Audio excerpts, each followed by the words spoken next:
1시간 정도 걷고 나면 이제 땀이 나서 입었던 반팔티가 젖습니다. 겨울에는 그렇지 않았는데 봄의 영향이 이렇게 나타나네요.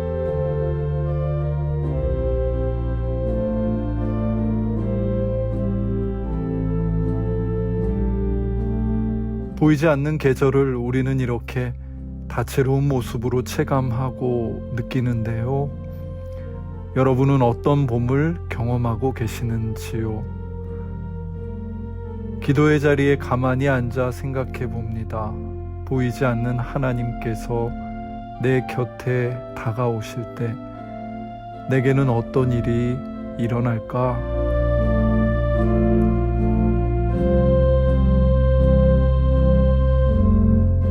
그분을 다채롭게 체감하고 느끼기 참 좋은 시절입니다. 신 앞에 머무는 시간, 저녁 기도를 시작합니다.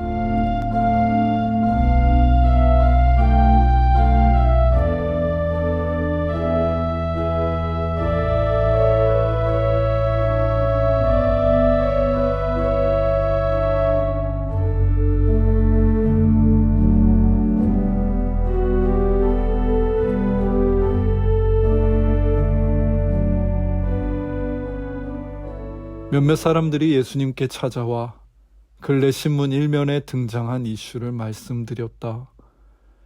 빌라도가 갈릴리 사람들을 학살했다는 뉴스였다. 뉴스의 어조는 생각보다 담담했고 오히려 이 죽음의 책임이 갈릴리 사람에게 있다는 듯 뉘앙스를 풍기기까지 했다. 이 죽음에 대한 유대인들의 신앙적인 해석이 여기에 비극적 요소를 더했다. 빌라도에 의한 죽음이었지만 신앙적으로 무언가 죄가 있었기 때문에 죽임을 당한 것 아니냐는 만연한 해석이었다. 인과응보. 어디서 갑자기 등장한 생각이 아니었다. 성경에서 가장 오래된 책으로 여겨지는 욥기에서부터 욥의 친구들은 고난이 죄의 결과라고 말해오지 않았던가. 이런 해석에는 몇 가지 문제가 있는데 욥에게서도 밝혀졌지만 모든 고난이 인과응보로 해석되지 않음에도 불구하고 이러한 진실에 눈을 감는다는 것이다.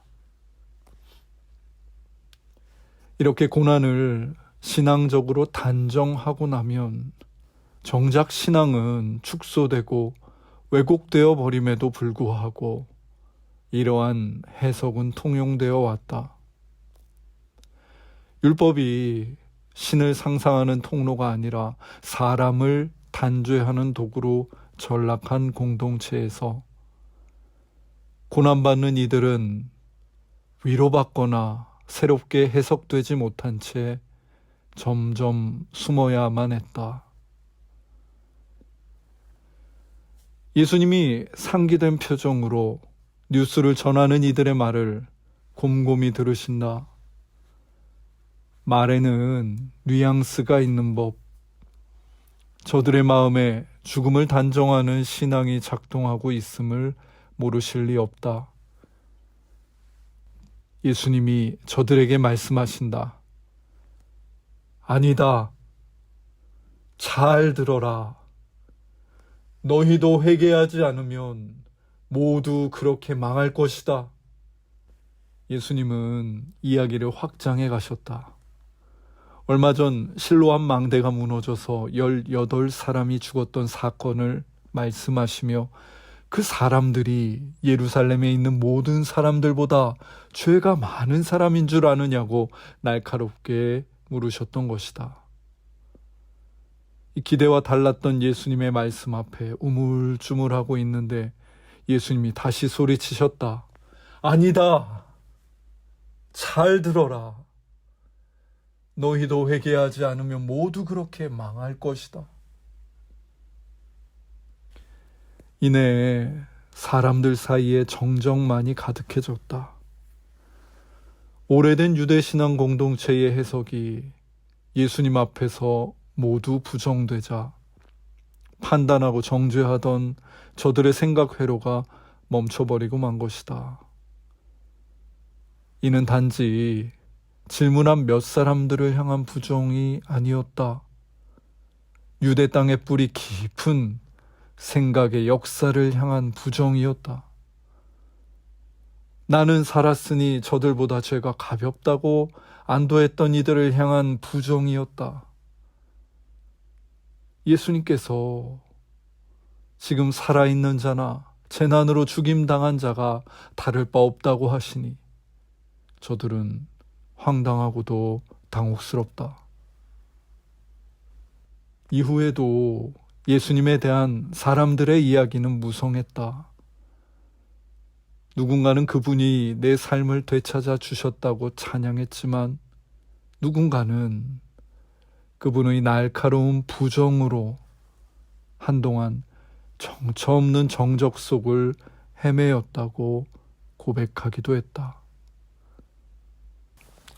그 엄습한 정적 속에서 저들의 오래된 가치 판단은 조금씩 다르게 작동하기 시작했다.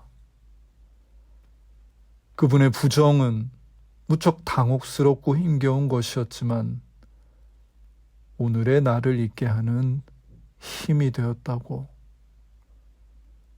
그분의 부정이 없었으면 나는 아직도 우물 안에서 나만의 신을 예배하고 있었을 것이라고.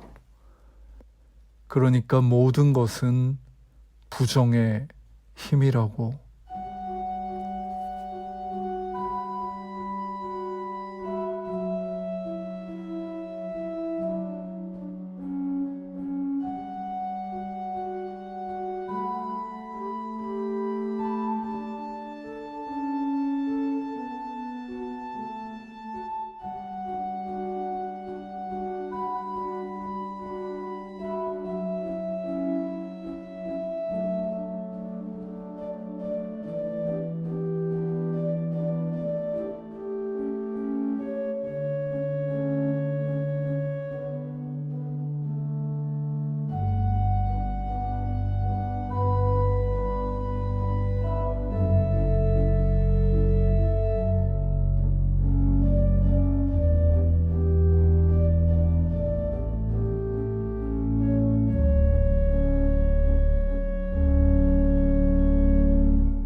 하나님, 주님께 긍정의 힘을 갈망하고 그 힘으로 살고자 했던 시간들이 있습니다.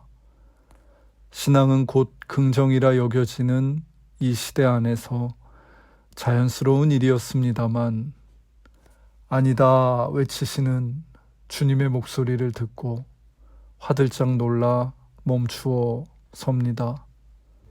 주님, 신앙적이라고 생각했던 제 생각이 아닐 수 있군요. 주님, 신앙적으로 감사하고 기뻐했던 긍정의 순간들이 혹 나만의 도치일 수도 있었겠군요. 주님, 부정하는 당신의 말씀과 함께 찾아온 정적 속에서 가만히 귀 기울입니다. 우리의 편견과 협소한 믿음을 넘는 저 높은 당신의 생각을 향해 귀 기울입니다. 이 부정의 공간에서 솟아나는 당신의 생기로 우리를 가득 채워주시겠습니까? 예수님의 이름으로 기도드립니다. 아멘.